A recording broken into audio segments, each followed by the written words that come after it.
말씀 듣겠습니다. 오늘 말씀의 제목은 세상의 빛이 되는 교회 세우기라는 제목입니다. 우리는 이제 우리가 정말 예수 믿는 사람들이라면 하나님의 공동체를 아름답게 세워가는 일에 관심을 기울여야 합니다. 오늘 로마서 13장 3절부터 보고 있는데 3절부터 13절까지는 교회를 어떻게 하면 아름답게 세울 수 있을 것인가에 대한 내용을 담고 있고, 14절에서 21절은 또 우리 믿는 자들을 포함해서 믿지 않는 자들까지 이웃과 어떻게 우리가 관계를 맺으면서 살아가야 하는가에 대해서 가르쳐주고 있습니다. 그리고 13장에 가면은 지금 우리가 12장 다루고 있고요, 13장에 가면 세상 권세에 대한 태도, 또 정치에 관여하는 그런 성도의 태도, 그리고 14장에 가면 입장이 이제 서로 간에 신앙 안에도 좀 더 이렇게 생각이 좀 더 이렇게 트여 있는 사람들이 있고 좀 더 보수적인 사람들이 있는데, 이런 서로 입장이 다른 그리스도인들이 어떻게 서로 조율하면서 아름답게 하나님 나라를 지켜나갈 것인가에 대해서 역점을 두고 설명하고 있습니다. 여러분, 교회는 우리 신앙인들에게 우리가 생각하는 것보다 너무너무 중요합니다. 교회라는 곳은 우리의 신앙이 자라가고 또 하나님 나라의 시민의 소양을 길러가는 곳이 바로 교회인 것입니다. 성도의 구원을 완성시켜 나가는 곳이 교회이기 때문에 교회를 어떻게 아름답게 지켜나갈 것인가, 그것이 굉장히 중요합니다. 종교개혁자들은 심지어 교회를 떠나서는 구원이 없다고 말할 정도로 교회 모임, 교회 공동체는 굉장히 중요한 것입니다. 예수를 믿는 사람들은 그리스도의 몸으로 부름받았기 때문에 교회를 거부하고 신앙생활할 수 있다는 것은 말이 되지를 않습니다. 그래서 우리가 교회를 아름답게 지켜나가기 위해서는 우리가 한 사람 한 사람이 성도로서 우리가 서로 간에 어떤 위치에 영적으로 위치하고 있는지를 이해할 필요성이 있습니다. 먼저 우리가 아름다운 교회 공동체를 지켜나가기 위해서 첫째로 기억해야 하는 것은 무엇이냐면, 권위가 존중될 때 아름다운 질서가 형성되게 된다라는 것입니다. 오늘 본문 3절을 보십시오. 내게 주신 은혜대로 말미암아 너희 각 사람에게 말하노니 라고 사도가 운을 떼고 있습니다. 내게 주신 은혜대로 말미암아 너희 각 사람에게 말하노니, 굉장히 유한 그런 언어를 사용하고 있지만 이 본문은 굉장히 사도 바울의 권위를 알기 좋게 유화시켜서 얘기하지만 자신의 권위를 내세워서 자신의 가르침을 교회가 반드시 따라야 할 것을 이렇게 유화적으로 이야기하고 있지만, 이 본문에는 엄청난 그런 사도의 권위가 담겨 있는 본문이라고 말씀드릴 수가 있겠습니다. 그래서 유능한 설교자였던 존 스토트라는 분은 이 본문에 대해서 그리스도의 사도로서 권위에 대한 강한 자의식을 가지고 말하고 있다라고 그렇게 해석을 하고 있습니다. 어느 공동체나 나라나 큰 기관도 마찬가지겠지만 권위가 서지 않고는 콩가루가 될 수밖에 없는 것입니다. 물론 목회자가, 영적인 리더가 지나치게 권위의식만 내세워서는 안 되겠지만, 올바른 권위의식과 또 그 권위를 바라보는 그 이 존중의 태도가 어느 공동체든지, 그것이 교회든지 어느 부서든지 기관이든지 건강하게 그 공동체를 지키는 첫 단추가 된다는 것을 우리가 기억해야만 하는 것입니다. 여러분, 병원에서도 의사는 올바른 진료를 위해서 그 권위를 행사할 수 있다라는 것을 우리가 이해하고 있습니다. 교회에서도 마찬가지예요. 의사가 의료를 올바르게 진행하기 위해서 환자에게 어떤 소정의 태도를 요구를 할 수가 있겠죠. 그리고 의료에 방해되는 그러한 부분이 있다면 그러한 것들을 하지 못하도록 그렇게 요구할 수가 있겠죠. 그런 의사의 요구를 거부하면서 치료를 받을 수 있는 길은 없는 것처럼, 교회도 자유롭고 사랑의 공동체이지만 분명히 하나님께서 세우신 질서를 따라서 행해야지만, 순종해야만 아름답게 교회가 세워져 나갈 수 있고 영적으로 성장할 수 있다라는 이 원리를 우리가 기억해야만 하는 것입니다. 그래서 권위를 존중해 줘야 돼요. 제가 청년 시절에 이렇게 우리 아이들 같은 이 아이들 부서에서 봉사할 때에 담당하시는 전도사님들이 여러 부류의 전도사님들이 있었습니다. 어떤 분들은 아이들이 좀 떠들고 그러면 좀 이렇게 유머러스하게 자기 아이들을 잘 이렇게 다독거리면서 끝까지 이렇게 끌고 가시는 분들이 있고, 어떤 분은 그냥 즉석에서 야 나가, 너 저 뒤에 가서 서 있어 라고 말하는 전도사님이 있었어요. 그런데 흔히 사람들의 오해는 무엇이냐면, 야 나가라고 말하는 전도사님은 사랑이 없다라고 생각하고 오해하는 경우들이 있는데, 제가 경험해 보니까 사랑이 없는 것이 아니라 그 안에도 다 사랑이 있더라고요. 근데 표현하는 방법이 다를 뿐 그 중심이 중요한 것입니다. 하나님께서 리더를 세우셨을 때에 그 리더의 기질과, 그리고 그가 생각하는 한 사랑 안에서도 그가 그 가치관을 표현하는 방법이 다를 수 있다는 것을 존중해야 되는데, 어떤 경우에는 목회자가 그렇게 반응하면은 교사로서 아이들이 그 목회자의 가르침에 잘 따라올 수 있도록 보조를 해줘야 되는데, 어떤 경우에는 그런 목회의 방침에 대해서 좀 안 좋게 생각하고, 아이들에게 그릇되게 보듬어서 목회의 어떤 영적인 리더십이 잘 발휘되지 못하도록 오히려 중간에서 방해하는 교사들도 있는 것을 보게 되는데, 그것은 오해인 것입니다. 어떻게 유머러스하게 풀어주든지 좀 더 엄격한 모습을 보이든지, 그 목회자의 마음 가운데는, 영적인 리더십의 마음 가운데는 근본적인 하나님의 사랑이 있는 거예요. 예배를 가르쳐주고 싶고 아이들을 영적으로 바로 세우고 싶은 그런 마음이 있는 것이죠. 그럴 때는 어떻게 해야 되는가? 그럴 때는 다른 목회자는 이러던데 라고 그렇게 표현하는 것이 아니라, 우리 목회자는 이런 리더십을 발휘하는 사람이구나 라는 것을 이해하고 그 목회가 잘 서갈 수 있도록 받쳐주고 같이 합력해서 같이 섬길 때에 교회가 아름답게 세워질 수 있다는 것을 우리가 늘 마음에 새길 수 있어야 하는 것입니다. 여러분, 그래서 오늘 교회가 아름답게 서가기 위해서는 12장 3절에 보면 마땅히 생각할 그 이상의 생각을 품지 말라고 말씀하고 있습니다. 쉽게 말씀드리면 자기가 맡은 역할의 경계 밖으로 넘어가지 말라는 뜻입니다. 교회가 시끄럽잖아요. 시끄러운 이유는 무엇입니까? 자기 경계 밖으로 나가서 자꾸 말을 하기 때문이에요. 내게 주어진 사명이 아닌데 남의 사명까지 다 걸고 넘어지면서 간섭을 하려니까 교회가 시끄러워지는 것이죠. 그러나 교회가 아름답게 유지되려면 자기의 역할을 잘 이해하고 어디까지가 내 역할인지를 잘 기억하고 그 경계 밖으로 넘어가지 않게 되면 교회는 아름답게 성장을 하게 되어 있습니다. 여러분, 버스를 타고도 한번 생각해 보십시오. 나도 운전할 줄 알지만 버스 기사가 조금 내가 생각하기에 답답하게 운전한다고 자기가 기사 노릇하려고 하면은 그 버스가 어떻게 되겠습니까? 무엇이든지 권위가 인정될 때에, 하나님께서 그 기관에 세우신 권위를 인정할 때 질서가 자리 잡게 되고 존중이라는 아름다운 미덕이 생기게 된다는 것을 기억하는 저와 여러분들 되시기를 바랍니다. 두 번째로, 성도는 한 몸인 동시에 서로 다른 존재로 부름받았음을 알게 하십니다. 우리가 사는 시대는 권위도 부정하고 공동체 의식도 해체시키는 기조가 강해지고 있습니다. 특별히 인터넷이 발달하고 있으니까 많은 사람들 가운데 교회 가면 서로 사람 대 사람이 부딪혀야 하니까 서로 불편한 꼴 보기 싫다라는 그런 빌미로 교회를 떠나서 신앙생활하려는 그런 생각들이 팽배해지고 있습니다.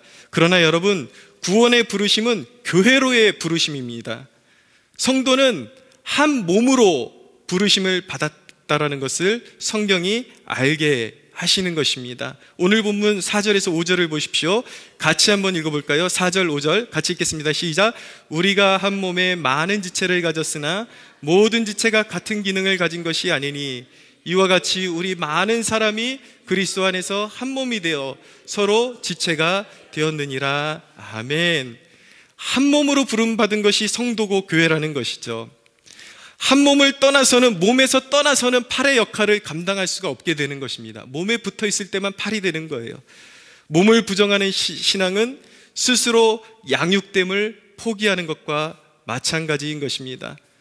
좀 성격적으로 껄끄러운 사람들이 있다고 부딪히기 싫어가지고 교회를 포기하는 것은 하나님의 말씀 전체를 포기하는 것과 마찬가지인 것입니다. 순종을 포기하는 거예요. 하나님의 말씀이 구체적으로 실현되는 곳은 어디인가? 하나님의 지상 사명이 구체적으로 실현되는 곳이 어디인가? 교회예요. 교회를 토대로, 교회를 중심으로 하나님 나라가 발전하게 되는 것이고 성장하게 되는 것입니다.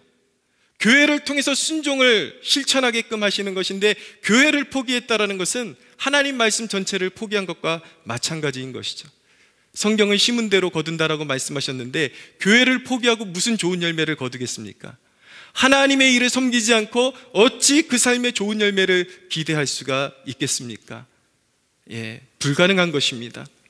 여러분, 우리의 신앙을 온전케 하는 요소는 4가지가 있는데, 하나는 양육됨, 그리고 경건생활, 그리고 봉사, 그리고 모든 삶에 있어서 헌신된 삶, 이것이 바로 제자도의 근본이에요.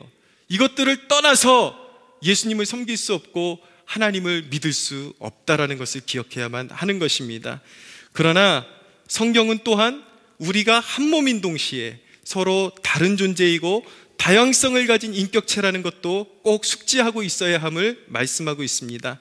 몸의 원리를 깨달으면 우리가 서로 다르다라는 것이 스트레스가 아니라 축복이다라는 것을 우리는 깨닫게 되는 것입니다. 6절을 보십시오. 우리에게 주신 은혜대로 받은 은사가 각각 다르니 라고 말씀하고 있습니다. 우리에게 하나님께서 은혜를 주셔서 공동체로 부르셨는데 주신 은사가 각각 다르다라고 그렇게 말씀하고 있습니다. 은사가 다르다. 그러면 우리가 여기서 은사가 무엇인가? 은사에 대한 약간의 이해가 필요합니다. 자, 은사에 대해서 몇 가지를 제가 좀 개념을 말씀드리겠는데, 첫째, 은사는 성령이 주시는 선물인 것입니다. 고린도전서 12장에 있는 말씀을 제가 좀 읽어드리겠습니다. 고린도전서 12장 4절에서 7절은 이렇게 말씀합니다. 은사는 여러 가지나 성령은 같고, 직분은 여러 가지나 주는 같으며, 또 사역은 여러 가지나 모든 것을 모든 사람 가운데서 이루시는 하나님은 같으시니 각 사람에게 성령을 나타내심은 유익하게 하려 하심이라 라고 말씀합니다. 은사를 주신 목적이 뭐라고요? 유익하게 하기 위함이다. 여러분, 교회 내에요, 좀 잘못된 그런 관념들이 자리 잡고 있습니다. 이 은사라는 것을 하나님이 주신 선물이라고 생각하지 못하고 자격 없는 자에게 섬기라고 주신 선물인데, 한국 교회 내에 적지 않게 팽배된 잘못된 인식이 무엇이냐면 은사를 영적 서열로 인식하는 것입니다. 아, 저 사람 신령하네, 대단하네, 그리고 그 은사를 받은 사람 자신이 자신을 높이는 그러한 잘못된 인식이 팽배하지만, 성경이 은사를 주신 목적은 유익하게 하려 함이다 라고 말씀하고 있는 거예요. 섬김을 위한 것이라는 것입니다. 두 번째로, 예언과 방언 같은 초자연적인 특성을 가진 것만을 은사로 아는 잘못된 인식도 있습니다. 예언과 방언하면 무언가 초자연적인 이미지가 떠오르죠. 보통 사람들이 잘 할 수 없는 영역이니까. 그런데 여러분, 예언과 방언 같은 것만 초자연적인 역사가 있는 것이 아니라 흔히 우리가 알고 있는 섬김의 은사, 잘 섬기는 데에도 사실은 내 능력으로 섬길 수 있는 것이 아닙니다. 오병이어의 역사, 떡 5개와 물고기 2마리로 5,000명을 먹이는 역사도 초자연적인 역사예요. 내 작은 것을 주님께 드려서 많은 사람을 섬길 수 있는 것, 나의 능력은 이것밖에 안 되지만 내가 하나님께 뜻을 정하고 이 사람들을 섬기기 원합니다라고 하나님께 고백했을 때에 그만큼의 섬길 수 있는 분량을 하나님께서 허락하시는 것도 역시 초자연적인 하나님의 개입인 것이죠. 그러니까 모든 은사, 우리의 그런 어떤 편견과 다르게 예언과 방언과 이런 것뿐만 아니라 위로하고 격려하고 섬기는 모든 것이 사실은 초자연적인 하나님의 개입하심이 있다라는 것을 우리가 기억해야 하는 것입니다. 그러면 은사는 어떤 것인가? 좀 쉽게 설명드리면, 은사는 쉽게 말씀드리면 성령 안에서 은혜 받고 나서 하고 싶어지고, 교회 안에서, 그리고 잘 하는 것이 은사인 것입니다. 하고는 싶은데 잘 못하는 것은 사실 은사는 아닌 것입니다. 예전에 제가 영락교회에 있을 때에 전도사 시절에 대학부를 담당했는데 찬양팀 오디션을 보기로 했습니다. 근데 많은 지체들이 자기가 자신도 찬양팀에서 싱어로 섬기겠다고 참여를 했는데 오디션을 보는데 한 지체는 벌써 몇 번 떨어졌는데 계속 도전하는 지체가 있었어요. 근데 떨어진 이유가 무엇이냐면 너무 찬양팀이 하고 싶은데 음정과 박자가 너무 엉망이고 전혀 기본적인 음정도 맞출 수 있는 능력이 안 되기 때문에 이게 참 오디션을 보는데도 오디션을 보는 사람들이 떨어야 하는, 왜냐하면 상처 줄까봐. 근데 여러분, 이렇게 하고 싶지만 못하는 것은 사실은 은사는 아닌 것입니다. 은사는 무엇인가? 하고 싶어지지만 또 내가 잘할 수 있는 것이 은사라는 것. 또 한 가지, 은사는 세워지는 것입니다. 내가 전혀 기대하지 못했는데 나에게는 전혀 없는 은사라고 생각했는데 세워지는 것을 통해서 은사가 성장하는 것도 있다는 것을 기억하셔야 돼요.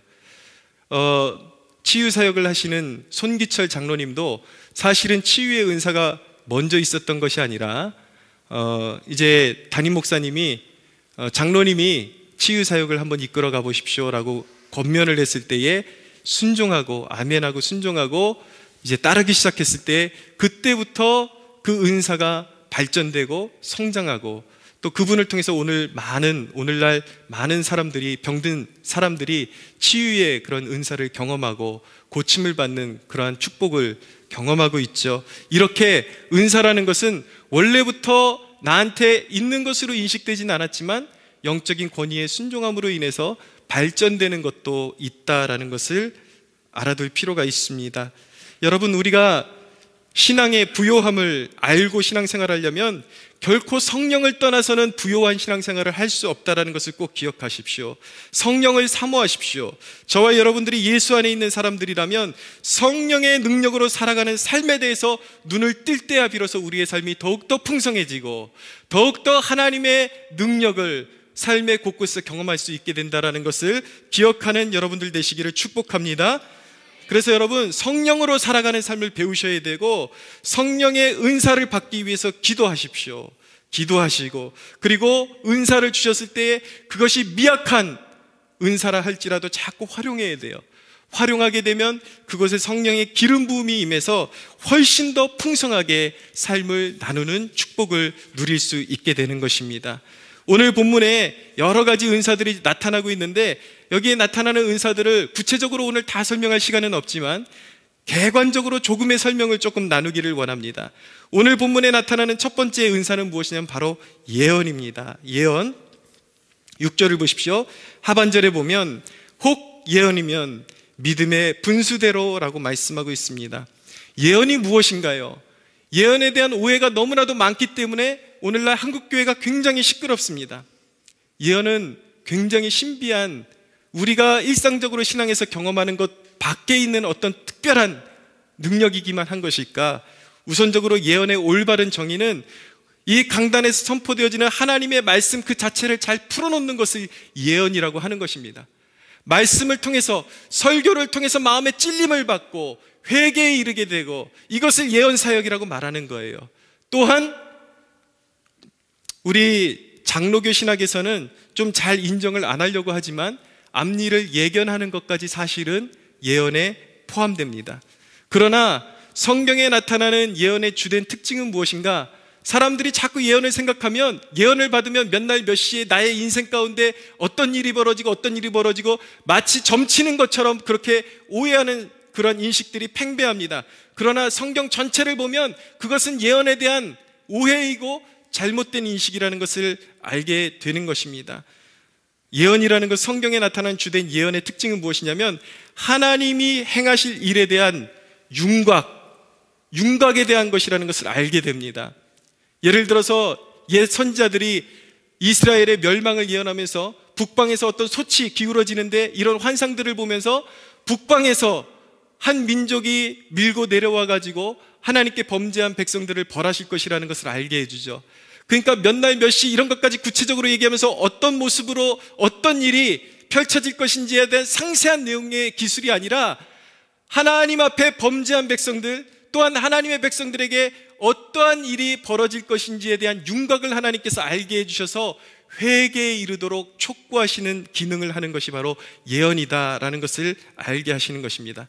그리고 또한 성경에 나타나는 예언은 어떤 하나님께 쓰임받을 인물들의 사명의 특징을 표현하고 있는 것입니다. 이사야 선지자도 예수님에 대해서 예언하기를 그가 채찍에 맞음으로 우리가 나음을 받았고 그가 질고를 당할 것이고 그가 채찍에 맞고 고난을 당하심은 우리의 죄 때문이다 라고 그렇게 예언하고 있죠.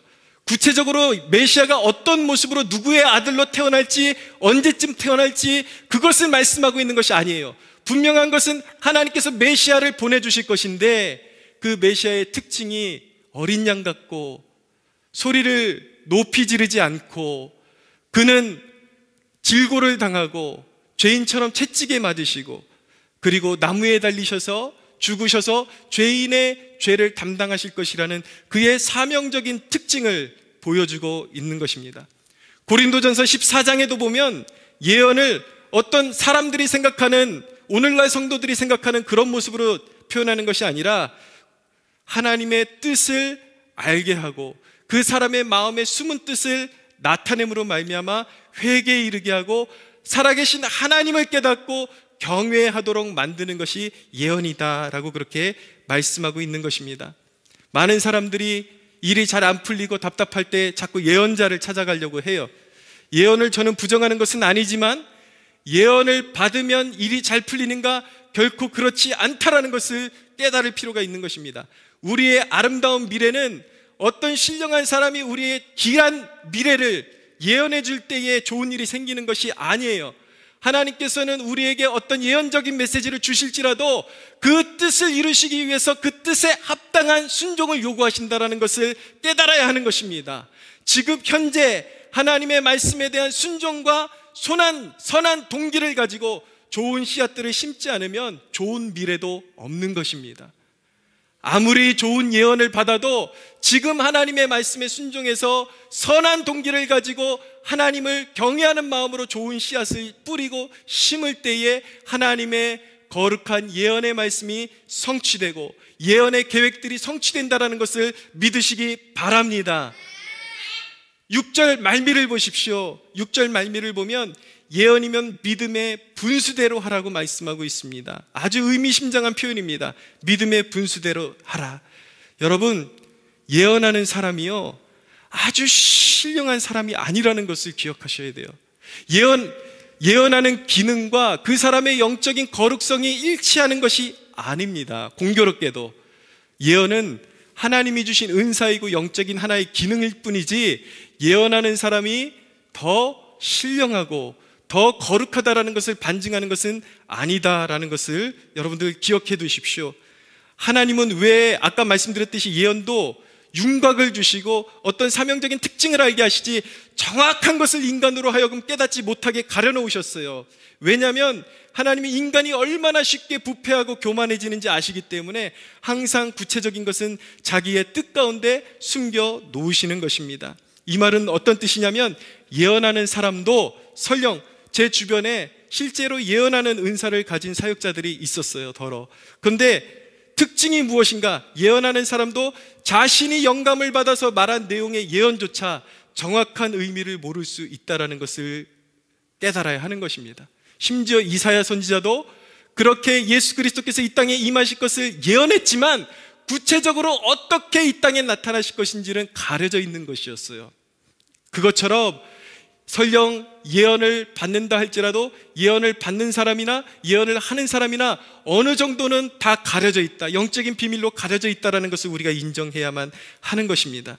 이 말씀을 왜 드리냐면 예언을 하는 사람이 예언의 은사를 받아놓고 자기가 대단한 신령한 은사를 받은 것처럼 그렇게 교만해지는 경우들이 있고 또 그 예언 받은 것이 자기가 지금 순종하지 않는 그러한 거룩하지 못한 삶을 살아가고 있음에도 불구하고 예언을 받고 헛되게 안주하는 삶을 살아서는 안 된다는 것을 강조하기 위해서 드리는 말씀인 것입니다. 여러분, 은사를 받고 스스로 높은 마음을 품어서도 안 되는 것이고 그 은사를 가지고 모든 것을 아는 것처럼 남을 판단해서도 안 되는 것입니다. 할렐루야. 여러분, 유튜브에서 설교 들을 때 가장 조심해야 되는 사람들이 누군지 아십니까? 자기가 설교하면서 내가 설교 준비하는데 하나님이 이렇게 말씀하셨다, 하나님이 이렇게 말씀하셨다 습관적으로 말하는 사람들이 있어요. 100% 가짜입니다. 설교는 무엇인지 아십니까?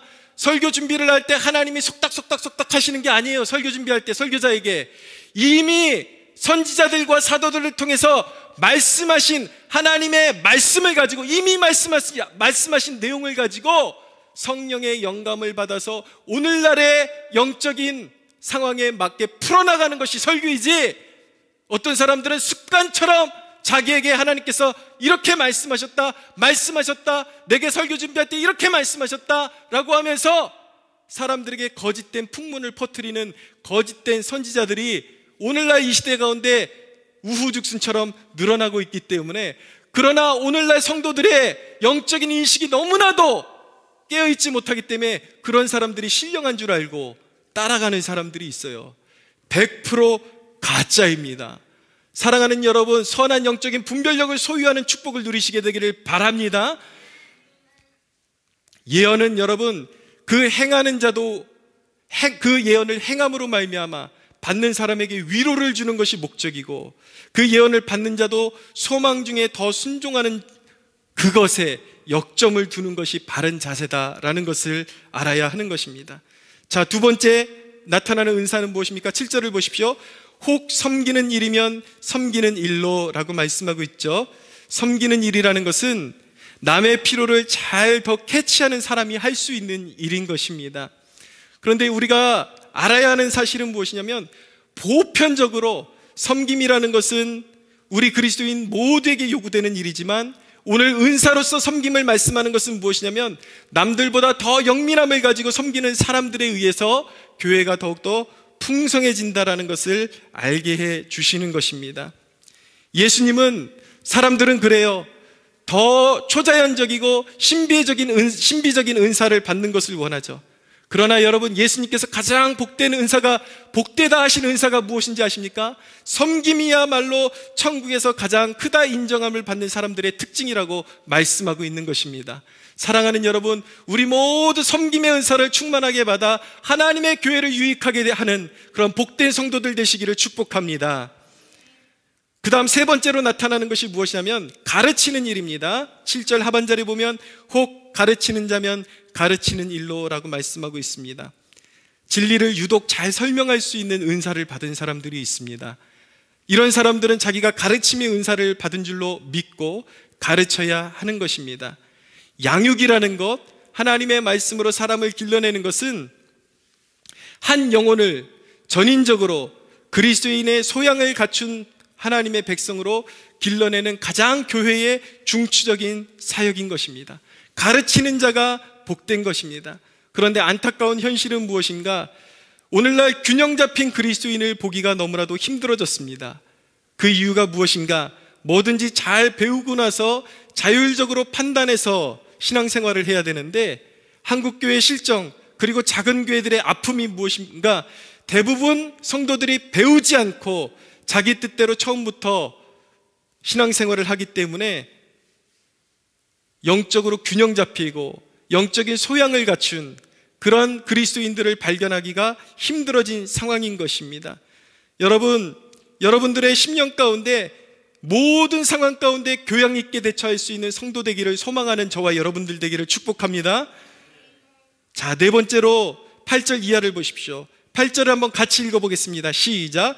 혹 위로하는 자면 위로하는 일로, 구제하는 자는 성실함으로, 다스리는 자는 부지런함으로, 긍휼을 베푸는 자는 즐거움으로 할 것이니라 라고 말씀하고 있습니다. 대략적으로 말씀드리면 위로하는 은사가 있다라는 것이죠. 남들을 더 긍휼로 품고 위로하는 사역을 잘 감당하는 사람, 바나바와 같이 남들에게 오해받는 사람들을 믿어주고 신뢰해주고 하나님의 말씀으로 품어주는 사람이 있다라는 것이죠. 구제하는 자가 있다라고 말씀하고 있습니다. 여기서 구제하는 자는 구체적으로 물질을 잘 활용해서 나눠줄 줄 아는 그런 은사를 가진 사람들이 있다라는 것입니다. 그리고 다스리는 자가 있다라고 말씀하고 있어요. 어떤 일을 기획하고 잘 이끌어가는 은사를 가진 사람이 있다라는 것입니다. 그리고 긍휼의 은사가 있다라고 말씀하고 있습니다. 긍휼을 베푸는 자. 아까 구제하는 자가 있다라고 말씀하는데, 구제하는 자는 물질을 잘 사용하는 사람이고, 긍휼을 베푸는 사람은 이런 사역을 하는 사람들이 있습니다. 고아들, 그리고 노인들, 이렇게 이런 사람들의 공동체를 이루어 가지고 그 공동체 속에 들어가서 몸으로 잘 섬기는 사람들이 있습니다. 이런 사람들을 긍휼을 베푸는 사람들이라고 이야기하는 것이죠. 오늘 말씀에 보면 은사들이 여러 가지가 나열되고, 고린도전서 12장을 우리가 은사장이라고 말씀하고 있는데, 성경의 모든 은사의 구체적인 항목을 구체적으로 다 나열하고 있는 것은 아니기 때문에 성경에 구체적으로 기록되지 않은 은사도 존재할 수 있다는 것을 우리가 기억해둘 필요가 있죠. 그러나 중요한 것은 무엇이냐면, 우리는 분명히 성령의 은사를 사모해야 하고, 본장의 귀결은 무엇인가, 사도가 말하고 싶은 것은 무엇인가, 이런 은사들을 통해서 사도가 말하고 싶은 것은 무엇인가. 은사는 섬김이고, 그리고 서로 다르다라는 것은 서로의 섬김을 통해서 한 몸을 완성하는 것이다 라는 것을 기억하라는 것입니다. 할렐루야.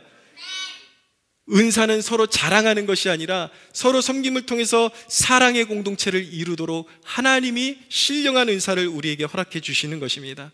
그렇기 때문에 여러분, 서로 다르다라는 것은 가십거리가 아니라, 손가락질거리가 아니라 사실은 다름이 축복임을 믿어야 하는 것입니다.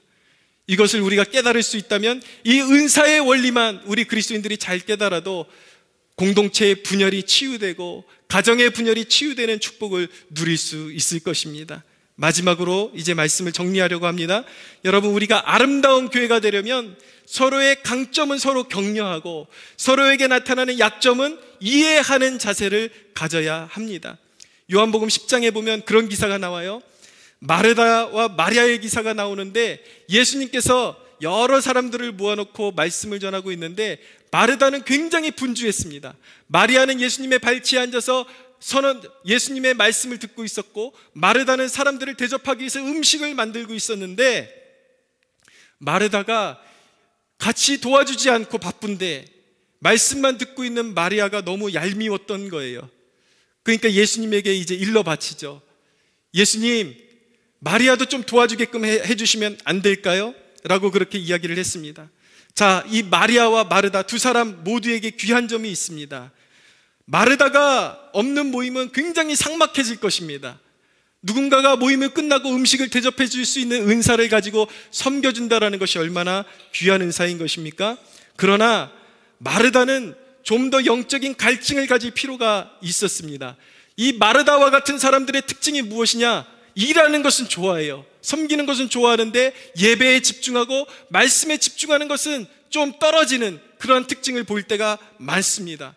이렇게 주님을 위한다고 하지만 일하기만 좋아하고 예배에 집중하지 못하는 사람들은 좀 더 영적인 갈증을 가질 필요가 있습니다. 여러분, 마르다가 이렇게 했으면 어땠을까라는 그런 생각을 가져봅니다. 아무래도 섬김의 은사는 마르다가 더 강하니까 섬김을 마르다가 주도하지만 함께 도울 수 있는 시간대를 정해서 할 수 있었더라면 자신도 영적으로 예수님의 말씀도 듣고 충족되고 마리아의 도움도 함께 받을 수 있었을 것입니다. 중요한 점은 무엇이냐면 우리가 지혜롭게 섬겨야 한다는 것이고, 또 나와 너가 강점이 다르다라는 것입니다. 저와 여러분의 강점이 다르고 서로 간에 약점이 있다라는 것이에요. 그렇기 때문에 판단하기보다, 나보다 좀 더 못 섬긴다고 해서 판단하기보다 서로의 약점을 보강해 주려는 노력을 통해서 한 폭에 비어있든 한 자리에, 이 신앙이라는 것은 퍼즐과 같은 것입니다. 한쪽이 비어있으면 나머지 사람들에게 손가락질해야 되는 것이 아니라 그 비어있는 자리에 내가 맞는 자리라면 내가 들어가서 맞춰줄 때에 아름다운 한 폭의 퍼즐이 완성되는 축복을 누리게 되는 것입니다. 사랑하는 여러분, 한 가지만 말씀드리고 싶습니다. 은사라는 것은 더 도드라진 기능을 말하는 거예요. 남보다 내가 더 잘할 수 있는 것. 그러나 여러분, 모든 성도의 소양이, 기본적인 소양이 무엇이냐면 희생과 섬김이라는 것을 기억해야 하는 것입니다. 교회에 어려운 일들이 있는데 이렇게 생각하면 안 되는 거예요. 아, 이것은 나보다 더 섬김의 은사가 있는 사람들이 하면 되겠지. 그것이 아니라 교회가 어려울 때 너나 할 것 없이 섬기는 마음을 가져야 하는 것입니다. 특별히 교회에서 보면은 이제 갓 결혼한 젊은 부부들을 보면 여전히 철딱선이 없을 때가 참 많습니다. 여러분, 어른들 덕 보고 뺀질거리는 건 결혼 전까지만 족한 것 같습니다. 결혼하면 이제 나도 교회의 어른이 되었다라는 의식을 가지고 교회에 여러 가지 일들이 있을 때 함께 도울 수 있는 자세를 가져야 하는 것이죠. 여러분, 성도라고 이름하는 사람들이 그 성품이 그리고 그 행실이 얌체 같아서는 결코 안 되겠습니다. 여러분, 신령함이라는 것은 은사를 받아서 목에 힘주는 데 그 신령함이 있는 것이 아니라 기쁨으로 겸손함으로 필요한 곳에 그 은사를 나누는 데 신령함이 있음을 믿으시기 바랍니다. 우리가 서로의 팔이 되고 서로의 다리가 되어줄 수 있다면 주님이 원하시는 한 몸이 되어서 비로소 세상에 빛을 발할 수 있는 교회로 서게 될 것을 믿으시기 바랍니다. 우리 하나님께 영광의 박수 올려드리겠습니다.